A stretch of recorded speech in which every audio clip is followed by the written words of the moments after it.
Hi, everyone. I'm Brene Brown, and this is Unlocking Us. And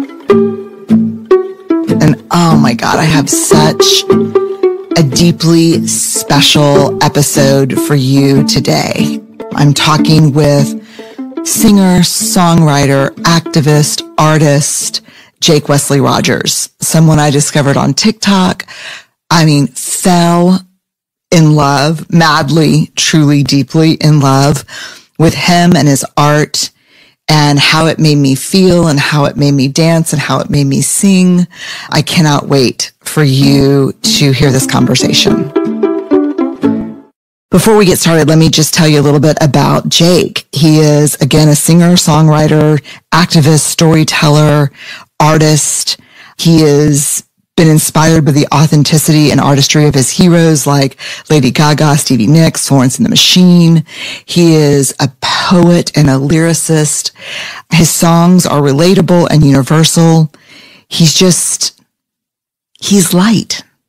He's light. Is that the right word, Barrett? Yes. He's light, he's love, he's joy, he's happiness. And he's sorrow, and he's pain, and he's truthfulness, and everything about him. He's just a poet. In 2020, hit songwriter Justin Tranter signed him to his imprint at Warner Records, and his music has just blown us all away. He had millions of streams right out of the gate. His debut song, Middle of Love, I could sing it for you right now, but I won't, immediately started a conversation among audiences, peers, and the press. It paved the way for his debut album, Pluto, which has been led by the single Weddings and Funerals. Oh, God. Yeah. I can't even say enough, y'all. He has sold out bi-coastal dates on his 2021 headline tour well in advance. He has graced the stages of Lollapalooza, all kinds of music and arts festivals, and Tony, Emmy, and Grammy award winner Ben Platt has handpicked him to open his 2022 tour. So, y'all, just let the goodness shine on your face today, because this is Jake Wesley Rogers. So every now and then I come across an artist or a thinker, and I think to myself, I'm just glad I'm alive the same time this person is alive. And that's what I think about you. Thank you, Brene. Thank you so much. This is so surreal. Immediately when you posted on Instagram, I called my mom, but she was already asleep because I was in LA and she was in Missouri, and I just kind of sat in my car and cried. So, oh, yeah, no, I watch your TikToks and your reels, and I follow you on Instagram. And finally I was like, okay, I'm just going to reach out, and it's going to be so weird, but I'm going to do it anyway. Yeah. So hi. Well, hello. It's such an honor. So thank you for reaching out. Okay, so I'm really excited about this first question because it's where we always start. Will you tell us your story? Yes, and I knew you'd ask that. And I still don't know where to begin, but I was born in Missouri, in the heart of the Bible Belt, and I have a brother, and my mom works in radio, so I was going to a lot of concerts as a kid, always around music, and I was pretty obsessed with art from a young age. I was kind of the one that would put on shows in the living room, like put on a Britney Spears DVD and just dance for my family. It was pretty clear who I was, but the Bible Belt didn't affect that part of me at all. God, praise God. Literally, praise God. And I loved visual art as a kid. I loved painting and drawing and that sort of side. And I quickly got into theater. I think my parents didn't really know what to do with all of my energy, my yearning to be on stage. So luckily they were smart and put me in theater. What age were you when they put you in theater? Like seven. I was a lost boy in Peter Pan. Yeah, no, like that's a critical age. What did they make of your talent when you were little? What did they make of your talent and who you were and who you wanted to be and when you came alive? What were their thoughts about that? They were always ready to drive me anywhere, to take me anywhere. And it kind of affects me in a deeper way now, just knowing like the sacrifice of, driving 30 minutes to the city. They would get home from work at 5 p.m. They would drive me to rehearsal at 6 p.m. I'd have rehearsal for 4 hours. They'd go back home, and then they'd come back and pick me up. And thinking about that now is just mind blowing, the sacrifice of that. But it was so crucial to me because I think the theater saved me in a lot of ways as a young gay person in Missouri, to be around other people like me. A lot of people ask me, well, what was it like to grow up like you there? And I think because I kind of had that safety net, there were still those things, but I always had the people. I always had the people like me where I didn't really feel othered. I'd go to school and I'd feel othered, but I always knew at night I had that to look forward to. Yeah. Okay, so you go into theater 7th grade. I want to know everything. Theater 7th grade. And, that was an interesting time because that's when I realized I was gay. And it sort of blew up at first because I was messaging this boy on Facebook at the time who was also at the theater, and my parents found the messages, and it was a complete shock. It was a complete tidal wave. I think a lot of things have changed since then. That was 2008. And the progress we've made is miraculous. And I think at the time, my parents didn't think you would know that at that age, And that was kind of one of my earliest memories of like, oh, I feel different, and not in a good way, and not in a safe way. And that's actually kind of when I started writing songs. I was listening to so much, like Lady Gaga and Adele and Regina Spektor, these kind of like outspoken, like eclectic artists. And that's, I was kind of forced back in the closet for a few years, but in my art and in my music, it was always this like safe place. And I think because my parents, they grew so much in that time, but they also always respected me as an artist. And for some reason, I was able to tell them things in music that I wasn't really able to tell them in real life. So I think songwriting kind of saved me during that time. Yeah. Wow. Yeah, no, a place to put your heart. Yeah. Yeah. Yeah. A safe capsule, because I think I heard Alanis Morissette say like songwriting is cathartic, but it's not healing. And I think what she meant by that is that like, it's this release. It's this, otherworldly feeling. We've all felt it when they're listening to it or making it, but it doesn't heal. It doesn't really do all the work. I think the work when it comes after, and songwriting for me has kind of always been that. It's sort of feels like a premonition sometimes. Like, for instance, I can write a breakup song a year and a half before breaking up with someone. And then I look back and I'm like, oh, I guess that's how I feel. I guess that's how I felt then. It took my ego a while to get there. Yeah. Is it prophetic sometimes? Are you like, oh shit? It does feel that way, but it also kind of feels like a useless magic because it's not like I do anything with it. I write the song and it feels really good, and then it takes the therapy and the meditation and the living and the everything to actually actualize it. So I think that's why music for me is so mysterious, because it's almost like it exists somewhere else, I think that's true. I think maybe it exists on a different plane, because sometimes when I listen to your music, I go somewhere that's otherworldly. Mostly to a place that I want to live when I listen to your music. Thank you.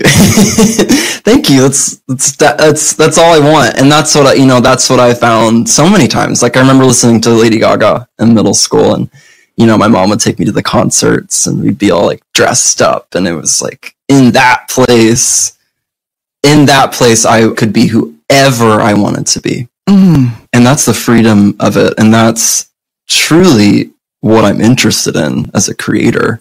Like through your work, I've learned, and now I've seen firsthand that anytime I'm honest and authentic and true, it just opens up this Pandora's box of beauty of people who don't have the same story, but obviously have the same story. And it's pretty miraculous. It's like everything you say, I could just make into a quote that I need to really examine for a long time as a researcher. Like people that were not the same as me, but were clearly the same as me. Mm-hmm. When I listen to your music, I say, oh, he's singing to me. He knows. How does he, and I'm like, your mom. I could be your mom. I'm probably older than your mom. But I'm like, he is singing. He's trying to tell me something. He's telling me to let go of this thing. And it is miraculous. And it is a mystery that I think should never be revealed. Music. I agree. I totally agree. I think, one of the most profound examples I've found recently of this is I get messages definitely from people who either are gay or trans or some sort of experience that's a little more aligned with mine. Yeah. But a couple months ago, I got this message from this person, and he heard my song, Jacob from the Bible, I think just on Spotify or something, and I'm paraphrasing, but he basically said, I heard your song on a playlist and I thought it was a beautiful song, and then I listened to it again later and I realized it was a gay love story, and he was currently in the fundamental Christian mindset. I'll never forget what he said. He said, it made me ask the question, how could something so beautiful be so evil? And yeah, I still get chills when I think about it, because that person, before he heard that song, literally thought I was evil. And I never made that song for someone like him. Mm-hmm. But it reached him, and it made me think of these like cages that we put ourselves in. Like, I was in the closet. I was in that cage.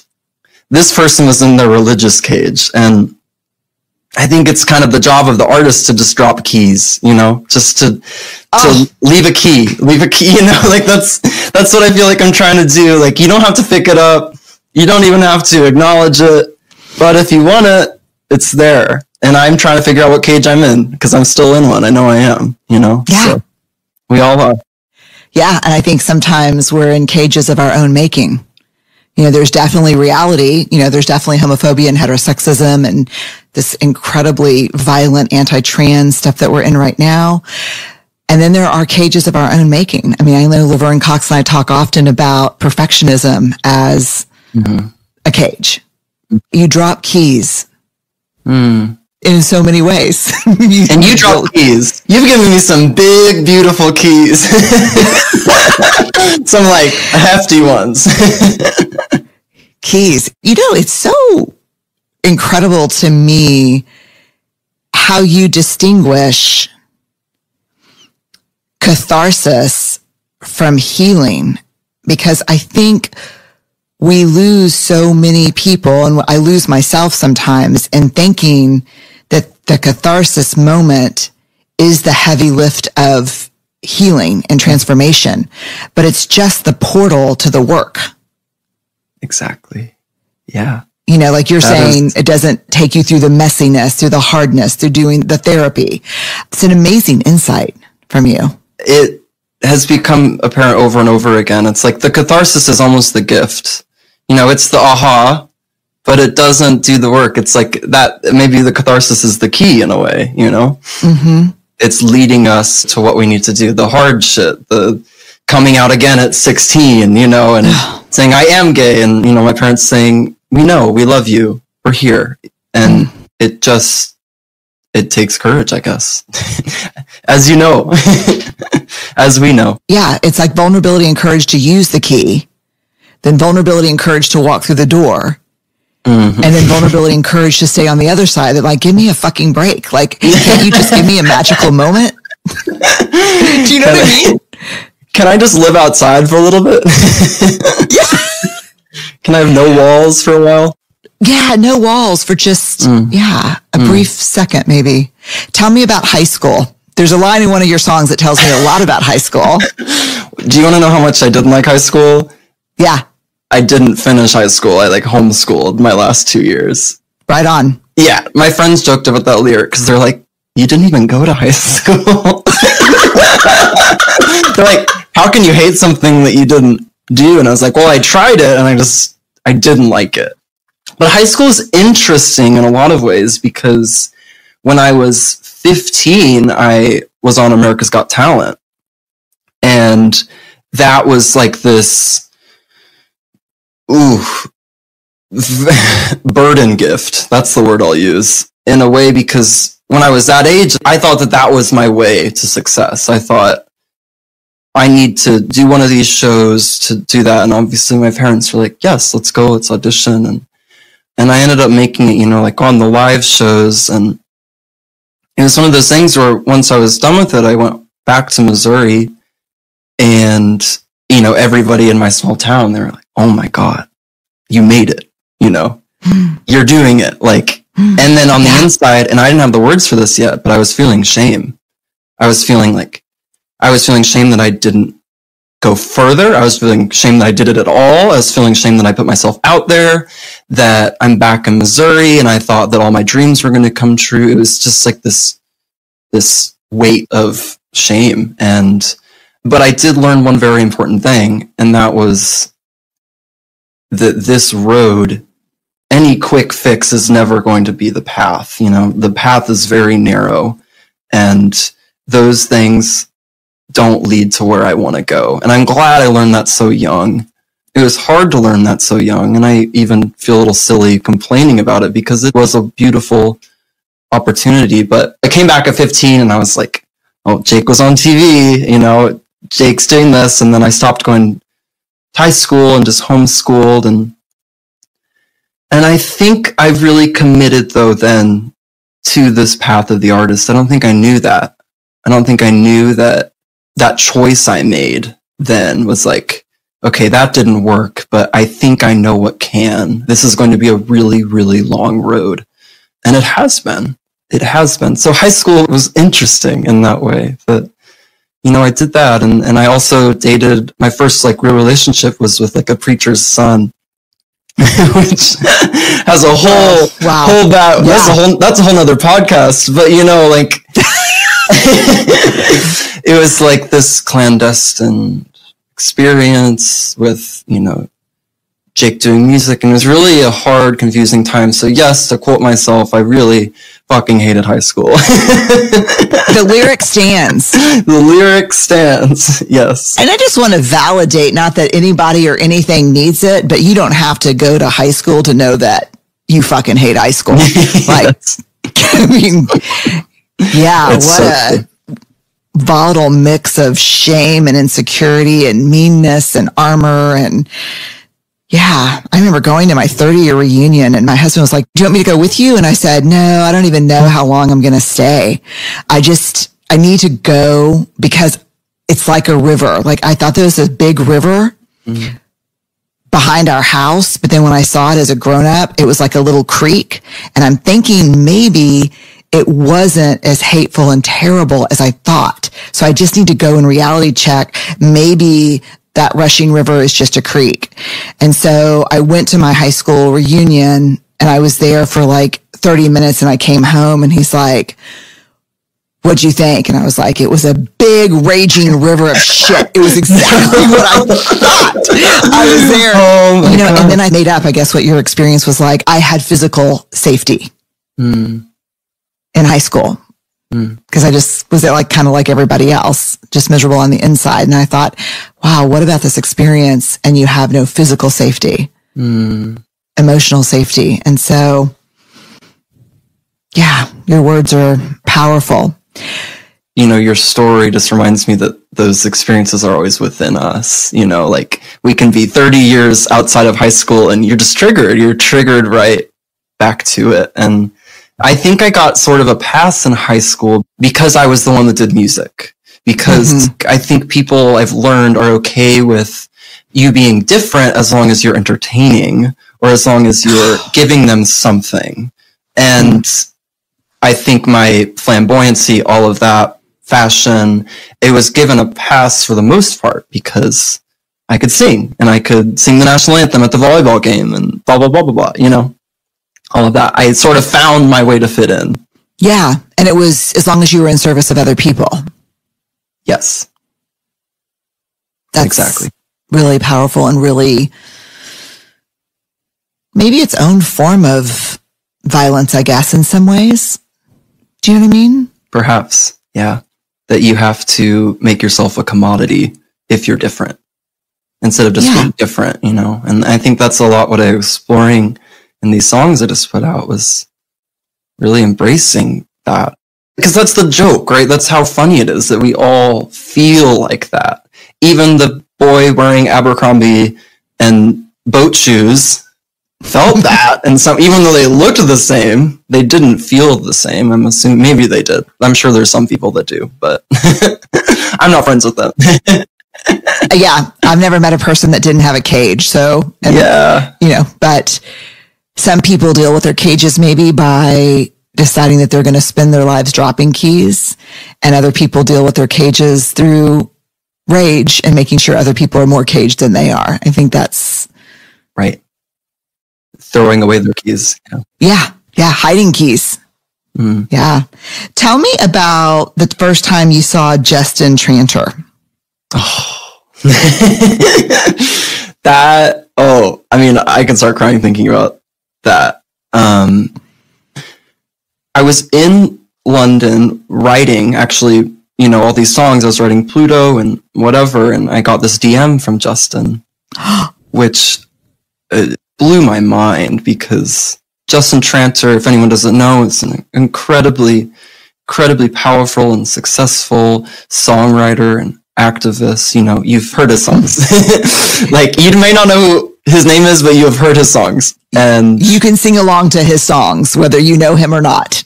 Yeah, exactly. And I actually saw his band open for Lady Gaga when I was 13.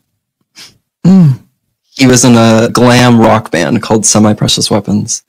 So that's kind of where it began. And then, you know, fast forward 10 years, and I get this message from this person I really admire. And he had heard my song, Jacob from the Bible, and he was just saying he loved it. And I was like, okay, good. Kind of like when you messaged me, I was like, I was happy with you not knowing who I was, but this is cool. I was very happy being a passive bystander and enjoying your work, but this is great. But it turns out he had just started a record label, and I didn't even know that. And when you asked the first time I saw him, it's one of the most humbling moments of my life, because I was so nervous to meet him and to write with him. And I remember I went to a Starbucks near his house an hour before I was supposed to meet with him, because I was like just so nervous to be late. Or like, you know, it's one of those nightmares where they're like, oh, something happened with the calendar. You know, it was actually right now. I was like, I'm not going to do that. And I remember I put on a little playlist. I don't think I've ever even told him this, put on, you know, like Rolling in the Deep, and then probably Edge of 17 or something. And oh yeah. And I just walk in, and I remember he opened up his big, beautiful door, and he just put his arms up, and that moment really changed my life. Really changed my life. I have goosebumps. Oh, yeah, it's hard to put into words the feeling of thank you, God, thank you, universe, for bringing us together, because, you know, like, I was writing on my own. At that time, I hadn't really no proof. I didn't really feel like I had any proof of what I was doing was good or meaningful or whatever. And he kind of met me with all his power and his force and said, no, you're going to do this. And we are going to tell your story, because there are gay rock stars and pop stars. And someone listening to this might be able to correct me, but almost none of them have been out from the beginning. You know, it's only once they're too big to fail. You know, it's only once they have a massive song where no one can deny them. And I think that's kind of the next step, is to be able to be us from the beginning. So I think that's something that he's really encouraged me to do. And it's something that he ran into a lot of trouble with his band. He was telling me, like, he didn't get to plan any late night shows because it was just too femme, too whatever, you know, like all this stuff. And it's like, okay, but we get to do this now, so let's like not mess this up. I feel so much hope when I hear that, and I feel so much grief when I hear that.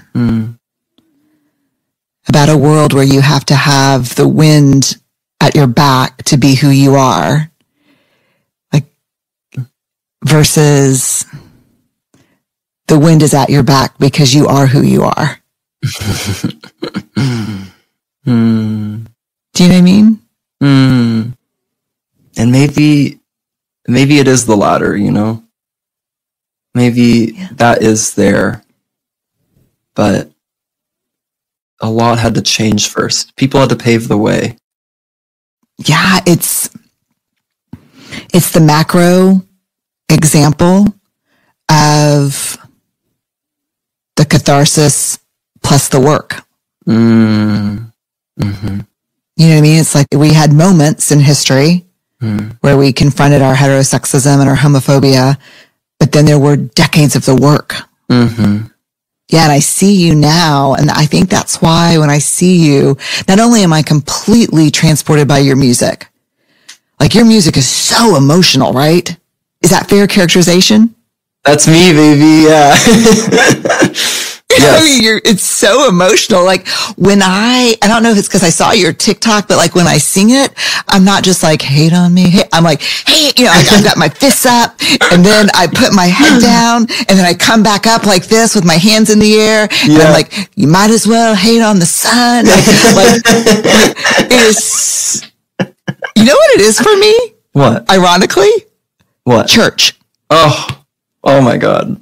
Your music's church. Now I'm crying. Church of love. Church of love. That's one of the best affirmations because church, for so many, has not been that. And I think that's what church is coming together to get to the heart of the matter, you know, and to feel something deeper. And I'd love for music to be that. Music's been that for me for so long. And it empowers me in a way. I remember just being a little kid and like always feeling so shy. You know, I think back to like being a little kid and I felt like I was like a little monk. But then I'd step on stage and it's, yeah, you know, it gives us wings. And that's all I want. That's all I want is just to drop some keys and build some wings. Yeah, you're doing it, man. You really are. Like, you know, I'm a faithful spiritual person. I've got a great relationship with God, a questionable relationship with church, but I see God in you. Like, when you are in your full power and you're singing those words and you're telling those stories, like, that is a spiritual experience. Thank you. Thank you. I don't know. I'm just going to pause. I got nothing else. Yeah, it's just, it is like, and I'm in full hallelujah praise mode when I'm singing along with you. So it's not pretty, but it's real. Well, it's funny because I feel like when I wrote that chorus, like hate on me, I like started laughing because I was turning to the person I was writing with and I was like, is that the stupidest thing I've ever said? It was doubt because I was like, to say hate on me. And then he's like, no. I was afraid in that moment. I felt it so much, I think, that I was afraid to say that. You know, I was afraid to like be that bold and that whatever self-lovey or loving really because I hadn't felt it before. And I think in writing too, like the times where I'm sort of kind of laugh or I'm surprised are usually like, those are the best moments. I mean, that's catharsis. I never thought I'd write a song that said hate on me in it. I can put that on as sort of some armor, you know, like if I get any comments or whatever, it's like, no, you might as well literally hate the sun. Like that is how foolish it is to pass judgment onto someone else is by hating the thing that gives us light. So I swear to God, I should have not shaved my legs today because I've got goosebumps for like the 5th time. There was no point in it this morning at all, even though I was trying to look spiffy for you. I thought about that lyric a lot as a shame researcher. Hate on me, hate on me, hate on me, hate on me. You might as well hate the sun, shining just a little too bright. Fucking, that's church. Sorry. I mean, let's go to church. it is.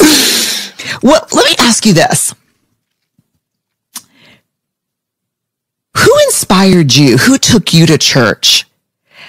Who took you to that place when you were young listening to their music? Which artist took you, transported you to what was possible. I've talked about her a lot, but Gaga did. Gaga did for me. It was her ugliness, not her being ugly, she's beautiful, but just her embracing of those ugly things, of the darkness and the thing that makes you different, and singing about that. You remember hearing Born This Way for the first time, and I was like, oh my God, like I get to live in a world where this song is on the radio. And that was the step in the direction. And then in high school, I took a very deep Stevie Nicks dive, and I'm still swimming in those waters. And that's just a different thing, because that for me was just like, oh, she put it all on the line in her words and her life and her art and her fashion and everything. You know, she was the art and is the art. And I think that helped me a lot. And then I started getting a lot, like literature is always just, and books have kind of been my biggest inspiration, you know, the past few years. You know, finally reading authors, like finally reading Walt Whitman, Maya Angelou, and Oscar Wilde, these voices that led a generation. And I feel very carried by those people, and I think about them all the time. So all those people, they're at our church. They're at our church. This is a church I would go to. Yeah. Like the procession would be Edge of 17, and then we would do a little poker. Yeah. This would be good. Yes. Tell me what it was like doing I could barely watch it. I had the biggest shit-eating grin the whole time I was watching this podcast with you and Elton John. Tell me about this podcast. Oh my God, Brene. Here's what I'll say. They said he's going to call between 9 and 9:30. I was sitting there in a hotel room. My manager was like on the other side of the room. It was like 9:20, and I was like, can I jump out of that window right now? I was like, I can't do this. I can't do this. But I did it. Those are the moments where you're like, oh, I'm literally going to be split in half if I do this. Those are the moments where we're just expanding. And I feel like I expanded. And I also feel like I have a knack for, and my body does this really beautiful thing where it just kind of hides things from me until I'm brave enough to confront them. And I think that's one of those things. And I'm probably going to wake up in a couple months and have a heart attack.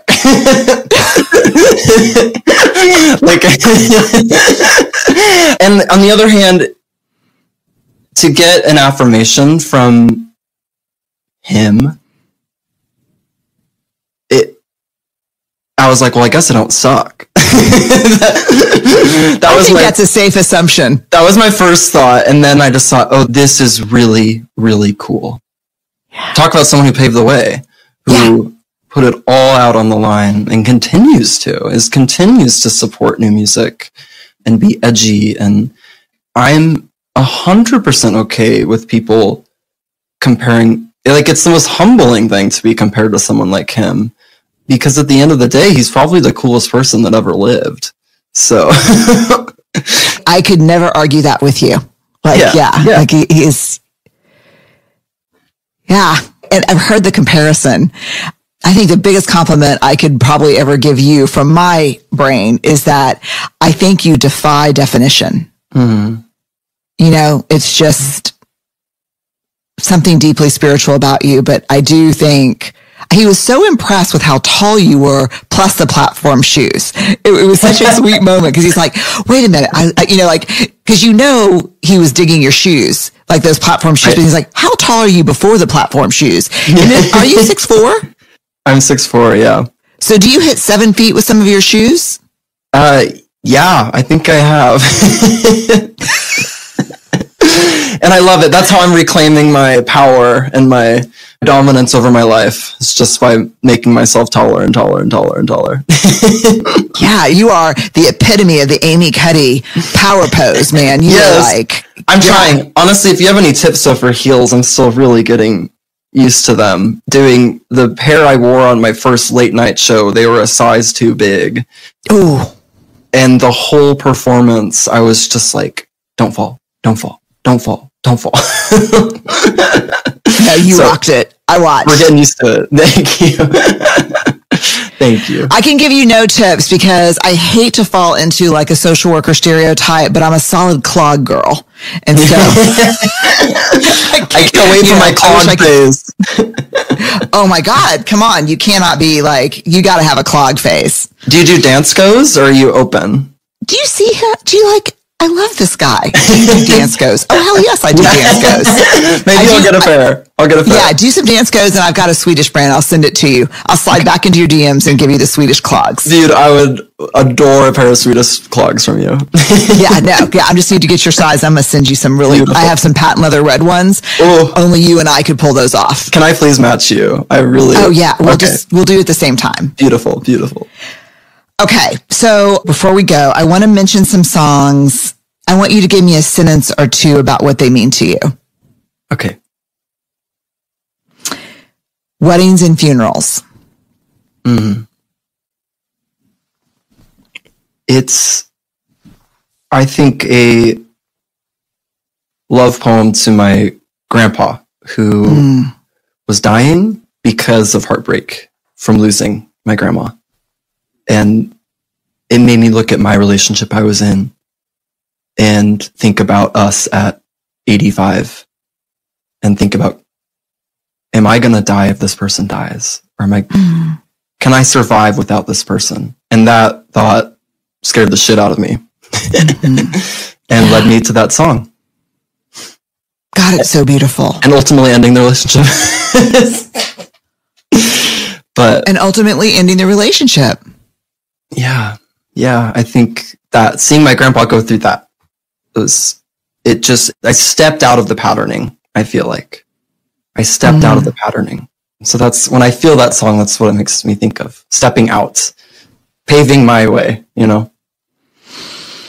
I heard the grief about your grandpa. And then, you know what I left that song thinking? That there are 100 weddings and funerals in the course of every relationship. Like, I saw the exterior of that song, but I also felt the interior of that song. Like, within one relationship, there are so many formal proclamations of commitment and love and so many deaths. Yes. Contained even in one relationship. You're so right. Yeah, there was something about weddings and funerals that, you know who it reminded me of?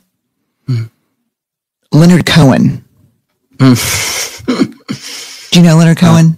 I love Leonard Cohen. Yes. Yeah. Incredible. Thank you. Okay.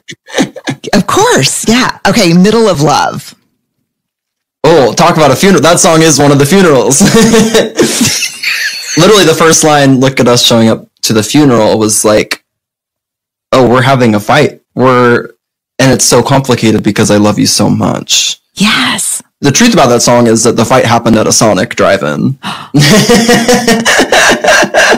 Did it really? Oh, yeah. And it was one of those, this could either be a funeral or lead to another wedding. And it led to another wedding. And it was beautiful for a time after that. So when I think of that song, I think of, I guess, the weddings and the funerals of that relationship and of how much I loved and how hard I loved and how hard it was to love and how hard it was to leave, but how much love there was in leaving. So that's kind of what that feels like to me now. What is it about the chorus of that song that is just, how do you do that? Like, yeah, I'm going to stay here for a second. Like, how does that work? Is there like a magic combination of notes and music that makes everybody like, I'm in the middle? I mean, like, how do you do that? How do you capture that churchy? Do you do that on purpose? You can't think about any of those things when you're writing. Oh, that's what I thought the answer was going to be. Sadly, you can't.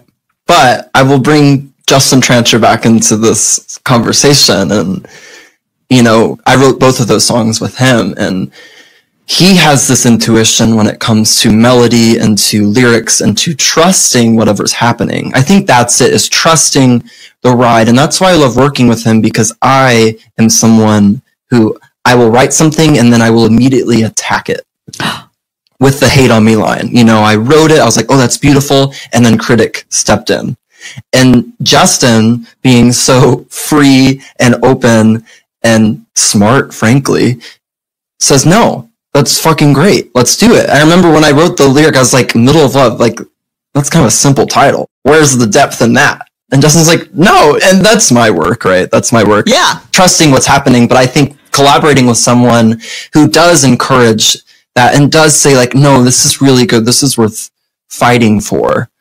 And yeah, and I think that's the hardest part. And I think I've actually heard you talk about that. When there's comparison, when there's any sort of intellectual attacking, there's no room for creativity. You know, like creativity exists in this place where you're not thinking about anything like that. But I'm someone that a lot of time exists in the other place. But I'm lucky enough to be able to clear moments where I can find that sacred energy and not compare myself and not try to make something that sounds like this or that or whatever. Okay, I want to ask you about two more because this is just, Pluto. Oh. When I was a kid, Pluto was still a planet. I'm still kind of sad about it. It's so funny because I don't know how you thought of that line, but I remember, you're going to think this is so crazy dumb, but I remember having to tell my kids that Pluto had been decommissioned as a planet.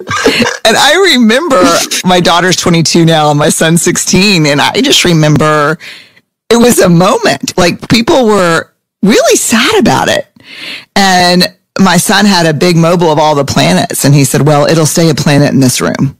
And so when you started your song that way, I was like, I'm not going to make it through this. Yeah. I think, and what I remember feeling was exactly what you're talking about, is like, oh, they can't take him away. And for some reason, I made him a him. I don't know. He just seems like a little sweet planet. Yeah, a little sweet guy planet. He's all the way out there. He's the coldest one. He's the darkest one. And then suddenly we said, actually, you don't belong anymore. Actually, you know, we moved the finish line. And I think that's actually what I had in mind. I'll never forget the day I wrote that. I was in London. It was Halloween, so almost 2 years ago. And I was working with this songwriter, Egg White, who I was so nervous to write with. This is before I even met Justin. I love Egg White. You know, he's written some of my favorite Adele songs, Florence and the Machine songs. He's kind of people that I'm obsessed with. And everybody was like, don't be late to meet Egg White. And he's always done at 6 p.m., no matter what. And like, you know, so I bought a witch hat that morning. And I went over, I was on the tube in London, and everyone was in their suits. I forgot that people don't wear Halloween costumes in the morning. I always forget that, actually. I'm so excited. And I go and I show up right at 10. He's like, I like your hat. I'm like, thank you. We ultimately wrote Pluto, which surprised the hell out of me. And that's what I love when I'm surprised. When a song surprises me. I was really getting into astrology at that point, and I came with the title Pluto in Sagittarius because this is a whatever. Basically, if you were born from 1995 to 2008, your Pluto is in Sagittarius. And I was thinking about those people, my generation, of like, we were told Pluto was a planet when in like second or third grade, and then in fourth grade they said it wasn't. And he's like, I don't think we can put Sagittarius in the song. And I was like, that's probably fair. And then we ended up working till like 8 p.m., way after everyone said, because he loved the song. And then I went out into the streets of London and everyone was in their costumes. And it was like this kind of moment of like, oh, I'm not a freak. We're all freaks. We're all freaks. We're all freaks. And sometimes we just need an excuse to be a freak. Oh my God. So I knew there had to be a great story behind this song because it's got too many layers and it's too good to not have a narrative that's as wild as the song. The day feels almost mythical in a way, like in my memory. But it's also like the line that always gets me the most, and I didn't really know why I wrote it then, but it was, I think of my mom, she loves me no matter what. That really fucks me up. And I think why I wrote that is because I had seen so many queer people in particular around me that have been completely disowned. That I had a friend in college that he was like, give us our car back. You're off our insurance. You're off our phone.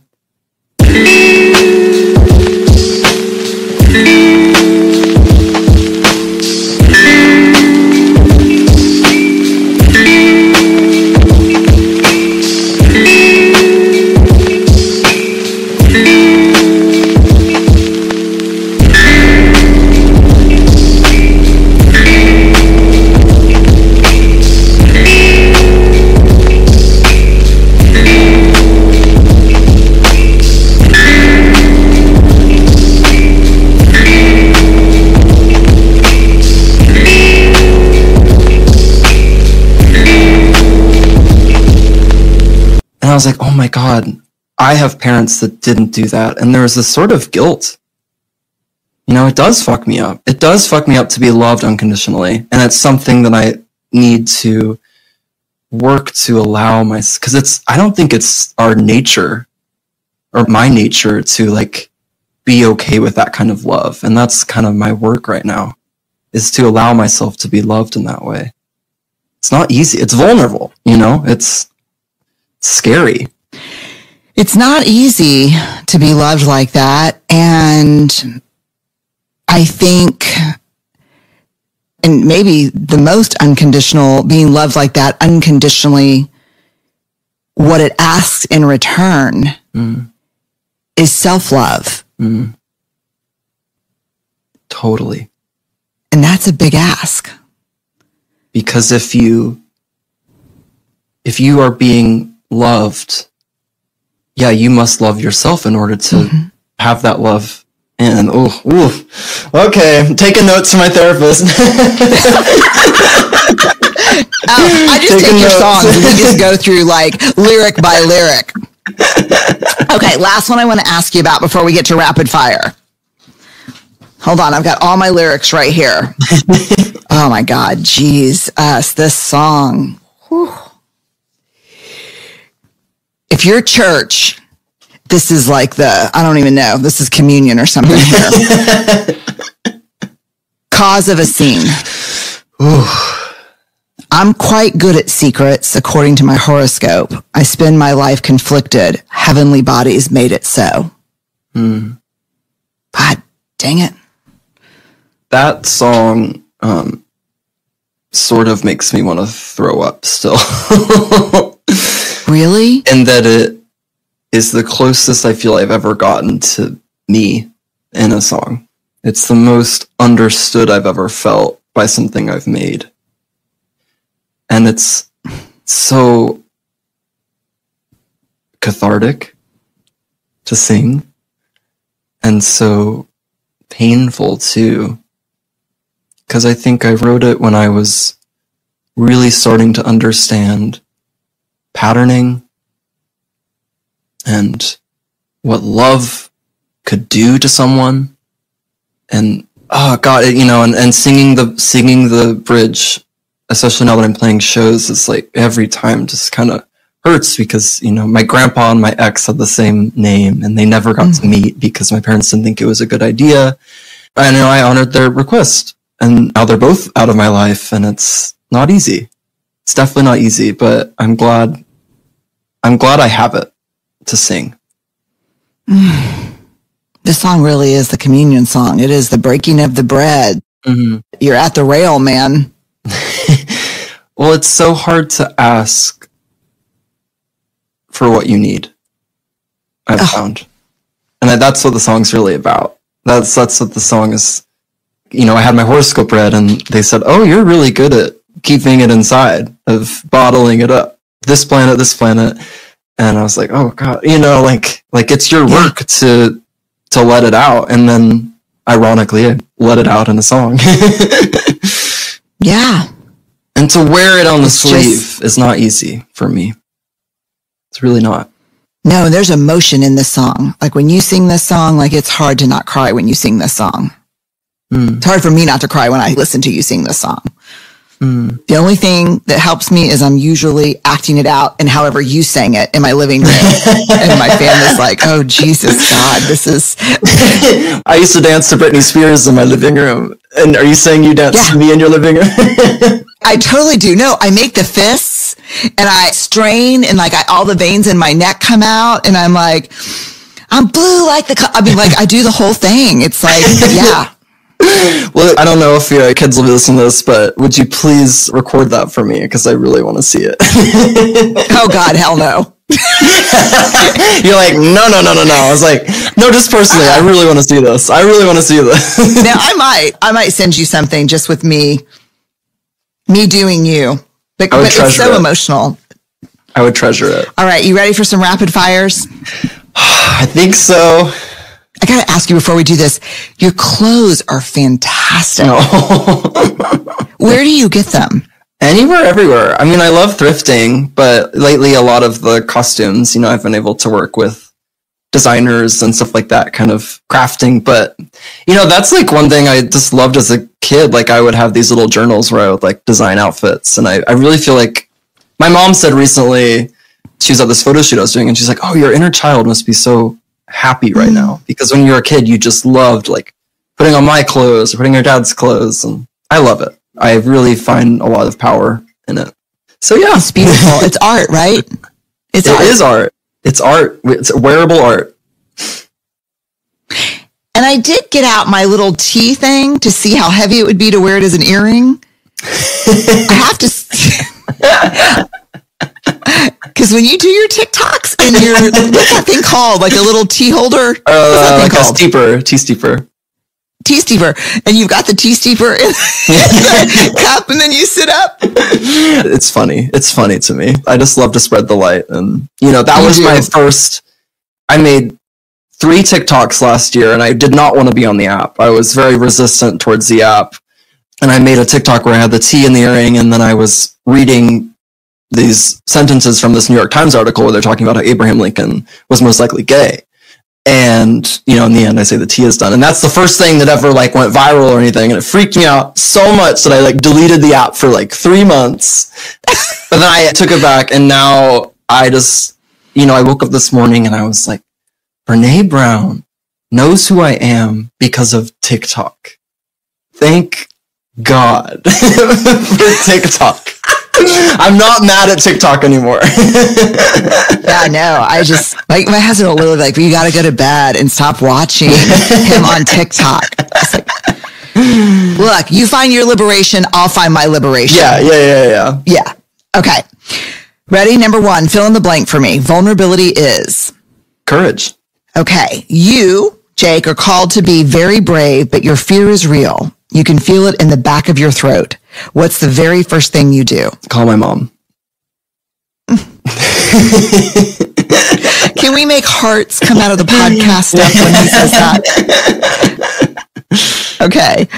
What is something people often get wrong about you? My height. I don't think they think I'm this tall. The last TV show that you binged and loved? The Sopranos. Oh, man. Did you love it? I do love it. I do. Yeah. Oh, okay. One of your all-time favorite movies? Not even just because it's Halloween, but Scream is like my favorite movie of all time. And I really couldn't tell you why. There's no rational thought for it, but it is. Yeah. That's great. Okay. A concert that you'll never forget? Lady Gaga, Monster Ball. Favorite meal? Chicken tenders. You're doing right by your generation, Jake. I don't even eat gluten anymore, but it's still my favorite meal. Yeah, that's fair. Okay, what's on your nightstand? Lately, it's changed a lot because I haven't had a consistent one, but I really love to keep Leaves of Grass by Walt Whitman on my nightstand and a little crystal. Yeah. A snapshot of an ordinary moment in your life that gives you real joy. My hour I take in the morning to meditate and do yoga. Tell me one thing that you're deeply grateful for right now. I am deeply grateful to I'm back in Nashville right now, and I've been in LA for 2 months, and there's no differentiation in the weather. And I'm just so glad it kind of feels like fall. Like really, it's really making me happy. The seasons. Yes. Yes. Yeah. Okay, before we get to your mini mixtape, which I was so curious to see, do you have any news to share with us about Ben Platt? Ben Platt! Yeah. This is like, oh my God. Yeah, I'm going on tour with Ben Platt next year. It's like 27 dates, North America, so everyone should come. We're coming to Houston, I'm pretty sure. Oh, I'll be there. Okay, cool. I'll see you there. I can't wait. Yes. Yeah. I'll wear my red clogs. Just so I'll wear my red clogs. Okay. We make these mini mixtapes of all of our podcast guests on Spotify, and we asked you for 5 songs you can't live without. So Strong Enough by Sheryl Crow, Born This Way by Lady Gaga. Oh God. The Joke by Brandy Carlisle. Come on. That song. Dancing on My Own by Robin, and Landslide by Fleetwood Mac. In one sentence, what does this mini mixtape say about Jake Wesley Rogers? I like to have fun while I cry.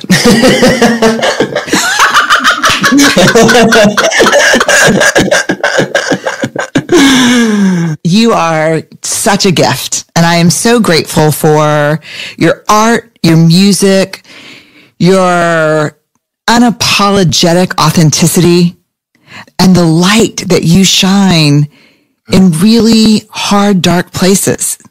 You make the world better.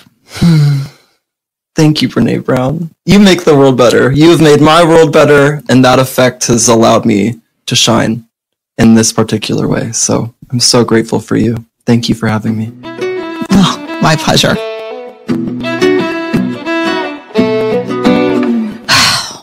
Was that just, how did it make you feel, Barrett, that conversation? It made my heart burst. Yes. Loved it. Yes. He's a key dropping, heart bursting. He makes the world a place I want to live in. Yeah. That's how I felt like when I saw his TikTok. Yes, me too. Hate on me, hate on me, hate on me, hate on me. You might as well hate this. Okay, you just have to listen. Okay, so where do you find him? You can find his music on Spotify or wherever you listen to music. We'll also link to everywhere you can find Jake. His website is jakewesleyrogers.com. He's on Instagram, TikTok, YouTube, Facebook. He's at Jake W. Rogers on Twitter. Again, we have episode pages for everything, all the episodes on Dare to Lead and on Unlocking Us. On episode day, my entire Instagram is going to be dedicated to Jake. All my stories are going to be Jake stories. Everything's going to be all things Jake. Just because we all need to shine on, and no one does that like Jake. And we're going to end this episode with probably one of my favorite songs, Pluto. And I want to thank Jake for letting us play this. And I want to thank Warner Records for also letting us play this. And just find a place where the sun or a lamp hits your face and take it all in. I'm grateful for y'all. Thank you for being here. Thank you for Jake for just making my day and my month and making my heart grow 2 sizes too big. I'll see y'all next week. And man, if there's ever a podcast where I remind you to stay. Go crazy.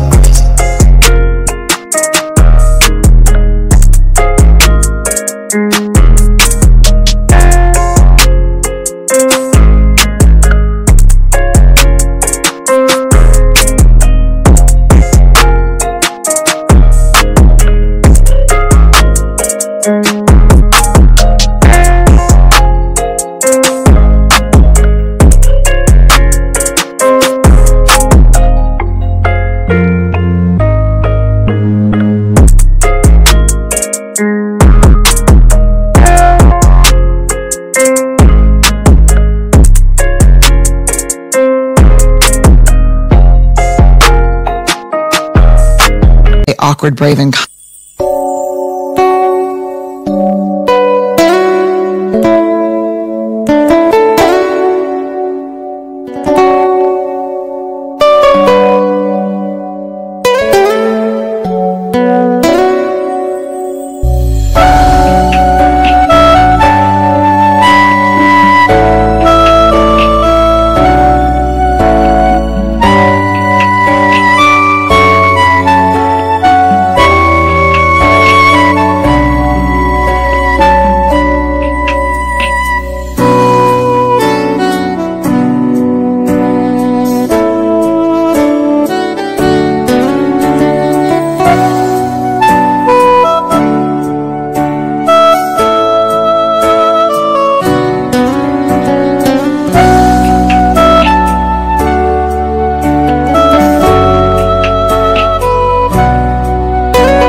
phải không em? Chuyện tình yêu đâu biết được ngày mai.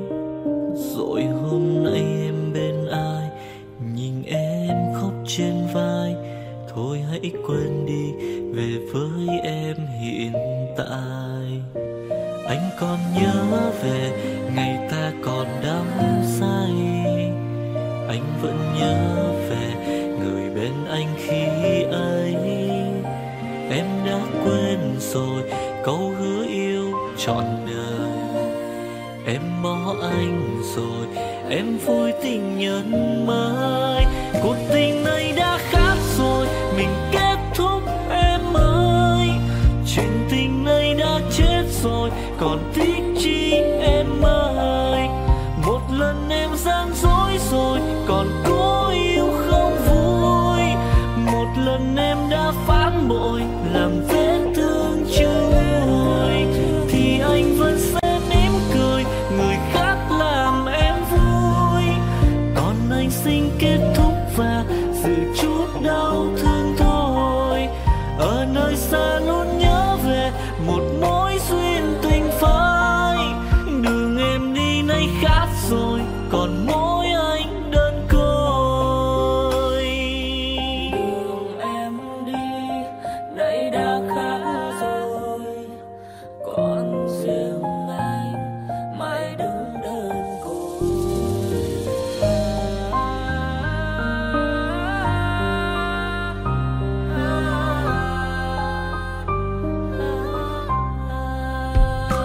Anh còn nhớ về ngày ta còn đắm say.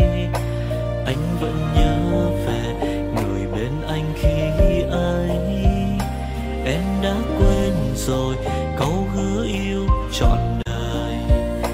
Em bỏ anh rồi, em vui tình nhân mới. Cuộc tình này đã khác rồi, mình kết thúc em ơi. Chuyện tình này đã chết rồi, còn tiếc chi em ơi. Một lần em gian dối rồi, còn cố yêu không vui. Một lần em đã phản bội, làm vết thương chưa nguôi. Thì anh vẫn sẽ mỉm cười, người khác làm em vui. Còn anh xin kết thúc và giữ chút đau thương thôi. Ở nơi xa luôn nhớ về một mối duyên tình phai. Đường em đi nay khác rồi, còn mỗi anh đơn côi. Cuộc tình này đã khác rồi, mình kết thúc em ơi. Chuyện tình này đã chết rồi, còn tiếc chi em ơi. Một lần em gian dối rồi, còn cố yêu đâu vui. Một lần em đã phản bội, làm vết thương chưa nguôi. Thì anh vẫn sẽ mỉm cười, người khác làm em vui. Còn anh xin kết thúc và giữ chút đau thương thôi. Ở nơi xa luôn nhớ về một mối duyên tình phai. Đường em đi nay khác rồi, còn mỗi anh đơn côi. Ở nơi xa luôn nhớ về một mối duyên tình phai. Đường em đi nay khác rồi, còn mỗi xin anh thôi.